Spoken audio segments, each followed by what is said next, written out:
बेहद स्वागत है जी सभी स्टूडेंट्स का। जसमीत भाटिया जी हमारे साथ मौजूद हैं, लैंडमार्क इमिग्रेशंस के चीफ। और बेहद इम्पॉर्टेंट टॉपिक पर आज जसमीत जी से बात करेंगे। टॉपिक रहेगा, क्या इंडिया से हमारे स्टूडेंट्स को या किसी को भी LMIA लेना चाहिए या नहीं, इसके नफ़ा नुकसान क्या हैं, आज जसमीत जी से ये समझेंगे। जसमीत जी आपका स्वागत है। Hello everyone. Jasmeet ji, LMIA का बहुत ज़्यादा ट्रेंड आजकल सुनने को मिल रहा है, यहाँ तक कि 10+2 के बाद भी स्टूडेंट्स को LMIA ऑफर किया जा रहा है। ये है क्या, इसका नफ़ा नुकसान क्या है? आप तो साफ कहते हैं कि नहीं लेना चाहिए। देखिए, LMIA is labour market impact assessment, जिसका इसकी फुल फॉर्म है। मतलब कि अगर जो कैंडिडेट हमें कनाडा के अंदर नहीं मिल रहा है उसको हम फॉरेन कंट्री से बुला सकते हैं। बट यहाँ पे सरासर ये देखा जाना चाहिए कि राइट नाउ एक तो हम कह रहे हैं कि कनाडा में जॉब्स नहीं है, तो फिर एम्प्लॉयर ऐसी पोस्ट पे किसी को क्यों इंडिया से बुलवाना चाहेगा जब वहाँ पे ample students and PR available हैं। फर्स्ट रीज़न तो ये है।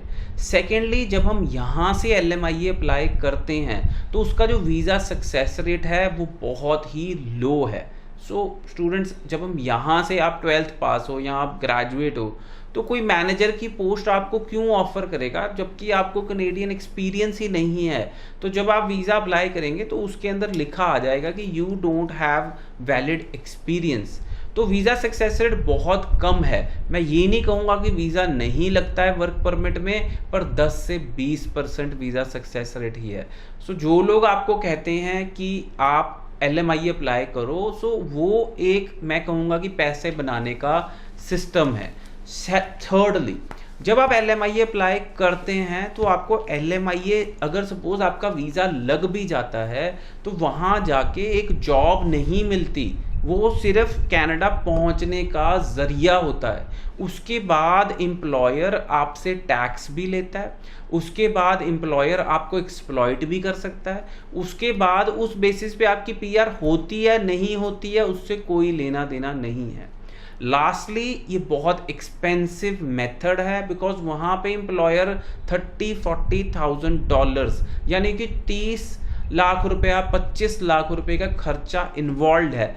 हम इतना पैसा खर्च क्यों करें just to reach Canada? Tourist visa apply कर लो। LMIA लेने का क्या मतलब है? आप टूरिस्ट वीज़ा अप्लाई कर लो, अगर आपको वहाँ जॉब मिल जाएगी तो अपने एम्प्लॉयर को पैसे देके LMIA ले लो। अगर जॉब ही नहीं मिलनी LMIA लेने के बाद, फिर हम ये रूट क्यों अपनाएं? मैं सबको यही एडवाइस दूंगा कि study visa is the best route. आप 24-25 लाख रुपया खराब कर रहे हैं। आप LMIA तब लें अगर आपके वहाँ पे मामा जी की कंपनी है, चाचा जी की कंपनी है, अपने रिश्तेदार की कंपनी है और वो LMIA जेन्युइन है, और कल को आप जब वहाँ जाते हैं उस LMIA पे आपको काम मिलता है। अगर LMIA पे काम नहीं मिल रहा है और आपके अननोन बंदे की कंपनी है, तो I don't think this is a good route to go to Canada, because LMIA लेने के बाद भी PR ऑप्शंस नहीं मिलेंगी, because you will not have Canadian education.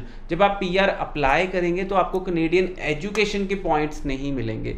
Student, समझना ये है कि जब आप पढ़ाई करते हैं तो आपको कनेडियन एजुकेशन के पॉइंट्स मिलते हैं, जब आप वर्क करते हैं तो कनेडियन एक्सपीरियंस के पॉइंट्स मिलते हैं, तभी आपके पॉइंट्स बनेंगे जो कि आपको PR लेने में मदद करेंगे। स्टूडेंट्स, आई थिंक जो स्टूडेंट्स हैं they should definitely avoid this work permit ads. They should avoid कि आप पासपोर्ट दे जाएं, वीज़ा गारंटी ले जाएं, बिकॉज उसके अंदर बहुत सारे झोल हैं। वो आपसे पैसे लेंगे और वो पैसे वापस नहीं देंगे। Students, this is really really important that you should avoid going on LMIA। बिल्कुल। और सर, ये भी पता लगा है कि LMIA में जो फीस इन्वॉल्व है वो लीगल फीस नहीं है। अगर आपके रिश्तेदार की कंपनी है तो आपको लाखों रुपए नहीं देने पड़ेंगे LMIA के लिए। वैसे काफ़ी ज़्यादा लाखों रुपए डिमांड किए जाते हैं भाटिया साहब। स्टूडेंट्स और पेरेंट्स या जो भी LMIA अप्लाई करना चाहते हैं, ये अगर कनेडियन गवर्नमेंट से पूछा जाए, this is an illegal method to go to Canada. Nobody can charge you money to get you a work permit. If you are genuine, employee and you have the talent to do that job, then only LMIA can be issued, else LMIA should not be issued to you. बिल्कुल। सो अगर कोई पैसे की demand से आपको LMIA देने की बात करता है तो वो इलीगल है और आने वाले वक्त में आपको मुसीबतों का सामना करना पड़ सकता है। तो ऐसे में आप जेन्युइन और लीगल रूट है, आप उसी को फॉलो करें। जसमीत जी का नंबर है 10+2 के बाद जो स्टूडेंट्स हैं उनको तो मैं कहता हूँ बिल्कुल भी इस रूट को अडॉप्ट नहीं करना चाहिए। उनके लिए पढ़ाई का रूट है जो वो सबसे बेटर है। Thank you so much Jasmeet. Thank you so much.